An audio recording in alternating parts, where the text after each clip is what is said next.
Hello there, it's February. Everyone was saying how long January felt this year. I agree, I think. I had a good January though, so. I mean, other than the crazy snow and ice, I didn't like that. But anyway, hold on, I forgot to put my mic on. There we go. Makes it much easier on Layla when I have my mic attached. Okay, so today's project is a Valentine's Day one. Very excited about this. I kept seeing pictures of like ruffled heart pillows and ruffled heart placemats. And so I made one. This is a table mat. But then I actually started out making a pillow and then I had ironed it flat in order to stuff it. And I was like, wait, this is really cute. It's just a table mat. And so I kept this one this way, but this can also be made as a pillow. And then I was like, wouldn't a tiny one be cute? So I made a little coaster also. So today I'm going to, well, first of all, I put the pattern for this, the printable version of this project in my shop with pattern pieces for both sizes. And you can use it to make a pillow or a table mat or a tiny stuffed heart. I'm gonna put a string in the stuffed one. Or coasters. I embroidered XOXO on this one. Kind of like a candy heart, you know? Maybe I'll put something else on the next one. But I think today for this video I'm going to make another small one, but in this one I'm going to put a hanger and stuff it because I think that'll be really cute. So I'm gonna pick some fabrics and we're just gonna go right ahead and get started. But before we do, I just want to say thank you very much for the positive response to our new podcast, Making History. Layla and I had the best time recording it. I obviously had a great time researching it. I'm just really happy and relieved about the good response to that. I think a lot of you found it really interesting and a lot of you just related to it because it took a lot of you back to your own childhoods, and I just think that's really sweet.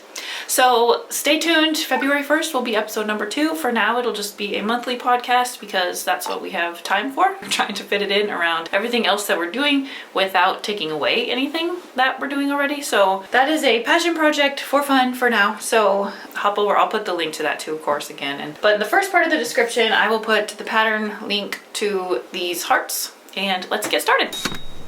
Okay, so this is going to be a great tutorial for making ruffles. Making ruffles is something some people I think are scared of. I just had somebody tell me that recently. There are many ways to make ruffles. You've seen me make them with my ruffler attachment on my featherweight, but not everybody has that. So I'm gonna show you the traditional way. I will allude to the cheater way, but I don't know if you can tell the difference between these nice and neat flat lying ruffles and these a little bit more messy ruffles. See how it's like caught here and they're just kind of all over the place. It's still cute, but this is why I prefer the slower method. It does take longer, but I really think the result is nicer. So I'm gonna show you the traditional way to make ruffles with the 2 rows of gathering stitches. I'm gonna try to squeeze 2 hearts out of this because I think it's fun. Let me go iron it. Okay, your pattern piece will be nice and have professional looking markings on it, I promise. Mine is just a prototype. Obviously you can cut your 2 hearts at 2 at a time, but I'm trying to squeeze mine out of this tiny fabric, so I'm just gonna cut them 1 at a time. I just got this smaller rotary cutter. I had one in the past, but it didn't work anymore for some reason. So I replaced it because when you're cutting small things, it really is just nice to cut those smaller curves without having any issues. So it's just Fisker's brand. Highly recommend. I need to get some titanium blades for it though. Hey, let me cut one more. It'd be cute to embroider on a horizontal stripe. Okay, I have my pieces cut out. I want to say that sometimes heart shapes can be weird to sew because when you sew them together and you turn them right side out, it ends up with this like weird dip right here because of the inner corner. The ruffles are a good way to mask that. See how it makes the little inner corner kind of disappear, not matter that much. So if you've ever tried to make a little heart something, when I used to teach kids, they would always try to make little heart pillows and they always looked weird. So adding ruffles can help. Okay, so there's my 2 little hearts. Let me choose a ruffle fabric. Which one? These don't look very Valentine-y, but also I really like them. I'm gonna do this one. All right, stop overthinking. I'm really drawn to these bright colors lately, left over from my fish quilt. Okay, this was a shirt that I got at the thrift store that I cut up. So I need to cut, the pattern will say a ruffle is 1 3/4 by 36 inches. Let me cut 2 strips after I iron it. I love how checks and stripes look when you ruffle them. Okay, I'll leave this longer than it needs to be for right now because I'm going to join those together before I trim it. But let me go ahead and put interfacing on this heart first. I'm using a medium weight interfacing, and this is a very lightweight cotton, so I'm going to interface both front and back. For this one, I only interface the front. It's kind of up to you and how thick your fabrics and your interfacing are. Especially if you're going to embroider on them, interfacing is necessary. Okay, let me go iron a piece of interfacing onto the back of my front and back pieces. Okay, it was a little bit sloppy actually. Let me just neaten that up. Okie dokie. I'm going to embroider something fun on this line. So let's see. I think I'll first draw it out on here and make a straight line. I have this little glow board from Caterpillar, and it's very helpful for this kind of thing because I want to sort of make a pattern so that my words are on one of these lines. I think I'm gonna put the words on this line. I will put an affiliate link to this Caterpillar light board. I have a bigger one also, but I really love the mini one. This is mostly what I use it for, but obviously there are other uses for things like paper piecing if you need to get a precise placement of like fussy cutting, you know. That's cute. Love you. All right, nice and centered. So now I can reverse this. Let me go over it with a pen. So put that there and this here, and I can see right through it, and I can transfer my embroidery markings onto the green stripe. It even has magnets in the corners so it can stay put. Okay, to transfer my letters, I'm going to use this heat soluble pen, and after I'm done, this will iron off. This is just for fun. You can make a set of these with no embroidery, of course. That would be faster, but I think it's pretty cute. Oh, I was saying, I think, I interrupted myself. I'll put an affiliate link down there because you can get a discount. So I think it's 15% off if you use that link. I think hot pink would be fun. Let's see what Layla has in her collection. Yep. If you have never embroidered before, I do have a bit of a tutorial on one of my ragdoll videos, the ragdoll faces, so I will put a link to that for sure. And here I go.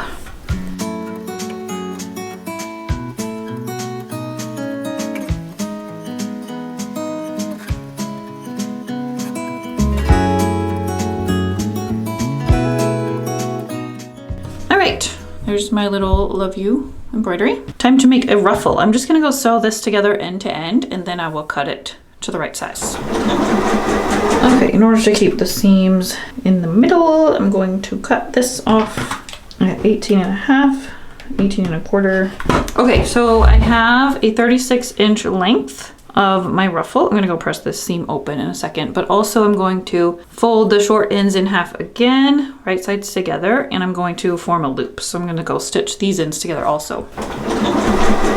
Okay, so I'm going to go press these seams open, and then I'm going to press the entire loop in half this way, hot dog style. This means I won't have to hem anything on this edge, and it will be reversible actually. Alrighty, so to gather this into a ruffle, usually when you make a ruffle, you want it to be roughly 2 to 2.5 times the circumference of whatever it is you're putting it onto, because that makes it nice and full. So what we're gonna do is sew 2 rows of stitches, and they're gonna be really long gathering stitches, so basting stitches. Most machines, the stitch length is 4. And we're gonna sew 2 rows, so 1 at 1/4 inch, and then 1 just inside that. And we're going to leave the tails long on both ends, so don't run over your stitches at the beginning. I'm going to start here, stop here, and leave the tails long.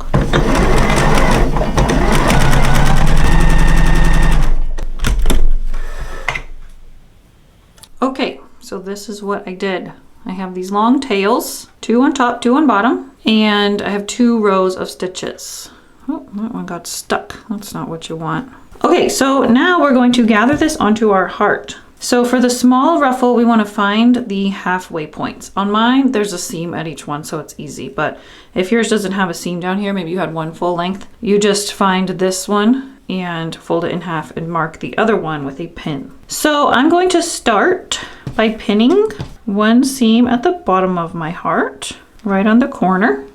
with the raw edges even, and then I'm going to pin the other seam at the top of my heart in the corner. And then I'm going to pick a side. I'll start with the left side. I'm going to grab the top 2 threads that I have here, this one and this one. So my 2 threads on the top, I'm going to start pulling them. The thinner fabric you use for this, the easier this will be. If your fabric is thicker, it just takes a little more effort. And if it's really thick, you can make a 3rd row of basting stitches. I've never needed to do that. I would just avoid using something too thick. But having 2 prevents breakage. If it breaks, you kind of have to start over. So it's starting to ruffle up, and I'm just going to keep moving the gathers along until they're evenly spread out across this half of the heart. On the larger heart, this takes more time and effort, but I kind of think it's fun. Also, gathering can be a messy process, and raveling like this is normal. You do kind of want to trim it up before you sew the whole heart together, or else they're going to poke out into your seam. And it's a little bit more of a pain to clean it up later. Okay, I need more gathers. Find my threads again. Where did they go? Now they're really long, so they're easier to find. Okay, I think that's going to be the perfect amount. So to keep these ends secure and out of the way, I'm going to wrap them around this pin in a figure 8. And now I can adjust these to lay nice and neat in the section that I have. If you're making the large heart, the instructions say to also mark the quarters, and then there's a mark on the pattern piece where you line up the quarter point so that you kind of know how to make them nice and even. And now our ruffle should lay flatly around the curves, and we can pin it. Whoop, my magnet. It's a strong magnet. Gosh. Of course, if we need more or less gathers, we can take the threads off the pin and make more, pull it some more. We like to make sure the raw edges are nice and even because we want a symmetrical heart. So we want the raw edges even. The raw edges of the gathers even with the raw edges of the heart. We like lots of pins when gathering. Now we can do the other side. So now I'm going to find the other side's top 2 threads. This one and this one. And we're going to pull these ones now. I'm going to move them all the way to the top. Now I'm going to wrap these ends also around the same pin in a figure 8 to hold them there. And now I can adjust this side. See how I have way more at the top than I have at the bottom? I'm going to even those out. We also want to make sure we don't get any tucks in the gathers. Like this one was almost flipped up like that, and that can be hard to see, but it will get caught in there. So you want to make sure it's flat. And this is easier with this method than with this method. Let me explain this method to you really quick. A faster way to gather, and I actually taught this in my ruffled pillow video and pattern when I was making ruffly pillows. Like I made a ruffle around an entire body pillow. And for that, like nobody wants to sit there and pull up gathers for that much fabric, you know? So the method works really well. If you have a string, some people use dental floss. I have upholstery thread that's a little thicker. You want something that won't break. And then you just zigzag over it so that it's loose in between your zigzag stitch all the way around the edge. Then it's very easy to just pull up the string and it gathers inside of the zigzags. So if you are interested in that method instead, that would work for this too. That's what I did on this one. But this is the traditional and neater method of gathering. So I will put that video link though, because it is really handy for certain things, or if you're making like some little girls' dresses just have like yards of gathering. I would use that method for that also. Okay, so I have it all pinned in place, looks pretty even. And now I'm just going to ignore all of the threadies and I'm gonna go baste this in place. I'm just using a long basting stitch so that if later it shows, I can take it out pretty easily. And I'm going to pivot at the corners. So I'll stop in the corner with my needle down, turn and pivot and keep going. And again here, I'm gonna stop on the seam, pivot and keep going. Okay, now we have a big mess. Okay, so now is the time to neaten all of this up and also to make sure that you don't have any weird tucks in your ruffle. Oh, see, look, I got some ravelies in there. Just have to pull those out. Oh, see this? I don't want that. I don't want that tuck right there. So this is why we check. See how this is tucked in there? Whoops, I'm gonna take that out. This is why we use a basting stitch. Okay, let me just take out that one spot, put it back in its rightful place, and baste it again. Okay, now I can trim all of this off just to neaten everything up. And then it is easier to trim those threads underneath the ruffle before you sew it onto the back, because then you just have another seam to kind of try to get them out of. Okay, now since I'm gonna stuff this version, I wanna put a little hanger on it because I have just the cute little place to hang it. So let me go find a ribbon. Okay, I like this because it matches the embroidery. So let me cut off some ribbon. I taped it too good. For goodness sakes. There we go. Okay. I want to make it maybe this long. Okay, whenever I'm using thin ribbon like this, it's so easy for it to just pull right out of the stitches later, which we don't want. So I like to knot the ends so that there's something to stop them from slipping out of your stitches somehow. And then we're going to place it here facing down. You can base this in place if you want. I'm just going to pin mine.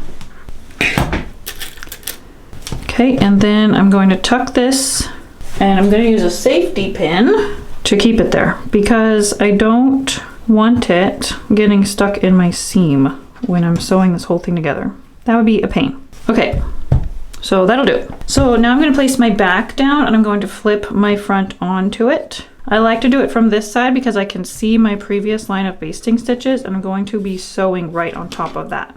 And then pin the entire thing together. I'm going to leave that pin there and not take that out until the last second when I'm sewing it so my ribbon doesn't slide around. I'm also going to leave an opening, a few inch opening right here. So maybe here, just big enough to turn it. And whenever I'm leaving an opening, I put 2 pins where I'm going to stop so that I remember.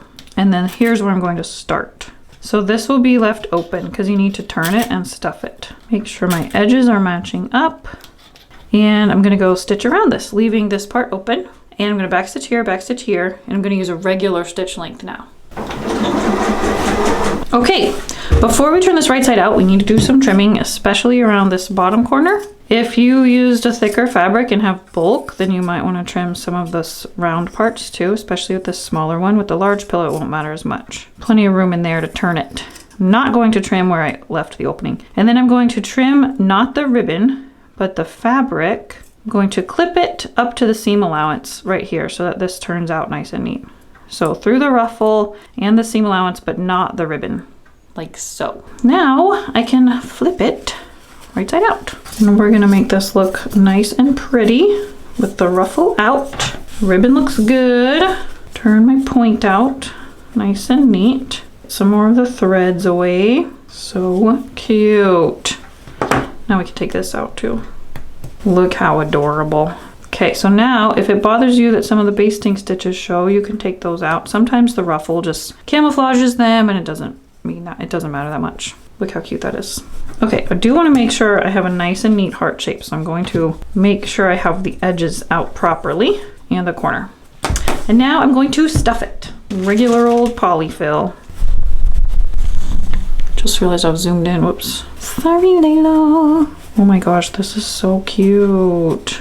Now I want to make a big stuffed one. Yep, that's what I'm doing next. Ferb, I know what we're gonna do today. I'm not always big on seasonal decor when it's a color palette that doesn't blend into my regular decor, so I really prefer to make it so that it is seasonal decor, but it matches my regular decor. So that's what I'm gonna do with a pillow, I think. In fact, I think I'll just make a heart pillow, not Valentine's-y, that can stay out all the time. Okay, so I stuffed it. It looks so cute, oh my gosh. Now I'm going to just hand stitch the opening closed, and then we'll be done. So I'm gonna turn this under as if I had sewn it. It's a little trickier than normal because I have a ruffle attached, but if I just pin it well, then I can hand stitch it right onto the ruffle and it'll be just fine. All done. That is so cute. I'm gonna go hang this. I have like a cabinet knob I can hang this on in my dining room, but you could also hang it like on a drawer with a knob or on your doorknobs or a cabinet door or from a mantle. So cute. And I'm gonna get started on a big one. So don't forget to go hop over and get the pattern. Of course, you can just draw yourself a heart. That's totally fine too, but I have done all the work for you. And you can get the printable instructions for the table mat, the coasters, the placemats, and the pillows. I mean the pillow, big pillow, little pillow, I don't know. All of the things are in the pattern. And so I'll put that link in the first part of the description below. And I hope y'all have a good week. Let me go make a big pillow and then I'll show you when I'm done.